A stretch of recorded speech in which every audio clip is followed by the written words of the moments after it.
We started nearly 25 years ago, on the 18th of December 1998 to be precise, and we started as brand.com. I'm sure some of you are familiar with the .com boom, and we were part of it. And name brand.com actually represented both brands and communication. The way we started the company is an interesting story or anecdote. In the sense that I used to work with another advertising agency, RK Swami BBDO, as their director, and I was handling a client called Dalmia Cements. I had done a lot of work for them, and then when I went and told Dalmia Cements that I'm afraid I cannot continue, I'm leaving RK Swami BBDO, they got very upset, and they said, "No, you can't leave us in the lurch. You have to handle our business." I said, "What can I do? I'm not going to join any other company." So they said, "Why don't you start a company?" And they funded me. So I think the first lesson that people who are in the service business must learn is that if you're strong with your clients, they will support you to the hilt. So if you go that extra mile, it means that they will do that extra thing for you. Like they actually helped me start a company which is today 25 years old and has six offices and has 70 employees all over the country working for some of the biggest names.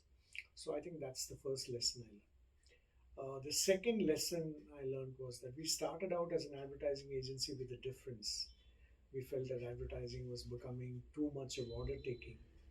So we said, let's have a consultative approach. In fact, we were the first, perhaps, agency to start working on a retainer basis with clients.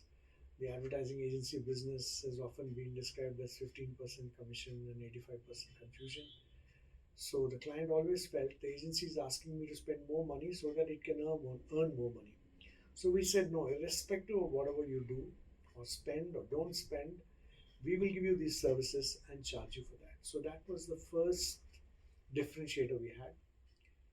Over a period of time, we started moving to brand consulting. We were seen as experts in identity, positioning, repositioning of companies, renaming of companies. And then there's an interesting story about how we started PR, which is our mainline business today. One of my clients from my earlier advertising agency one day walked into the agency and said, "I'm starting a new company with six of my colleagues. Will you do PR for us?" I hadn't the foggiest notion of what PR was at that time, but me and another colleague of mine, a lady who was handling our work with me, said, "Why don't we do it?" And we did a tremendous press conference, which was a big success. And today we have a national PR agency, or arguably one of the best agencies in the South.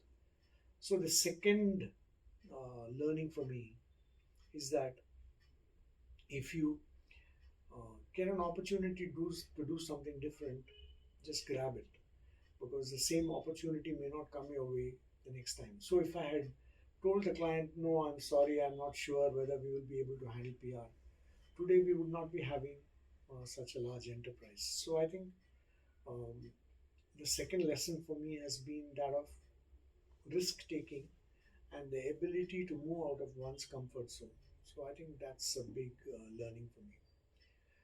The third learning for me was that we were riding several booms. We started as a .com company. You know what happened to .com? The boom went bust. We were Bangalore headquartered, so we did a lot of business with software. We wrote many successes, but then software also went through a bad phase in the middle. We were doing all the work for Future Group. In fact, if today Mr. Biani is known as the retail king of India, I think we played a small role in that as well, as we grew with the Future Group and opened offices in several places, including Kolkata. But then retail also went through a downtime. So I think we went through our ups and downs with the industries that we were strong in, and the learning for us was like Infosys to de-risk. A large portion of Infosys business used to come from the US market. So they said, why don't we de-risk and look at other markets of the world? And I think an important thing for people like us is to learn from our clients, because our clients have gone through so much and have so much learning with them that you are actually gaining through their interaction and associations with them. So today we are a de-risked company with clients across categories, whether it's FMCG, whether it's retail, whether it's education, whether it's technology, whether it's manufacturing. So I think this lesson that we have learned over the years of de-risking makes a big difference to our operations today.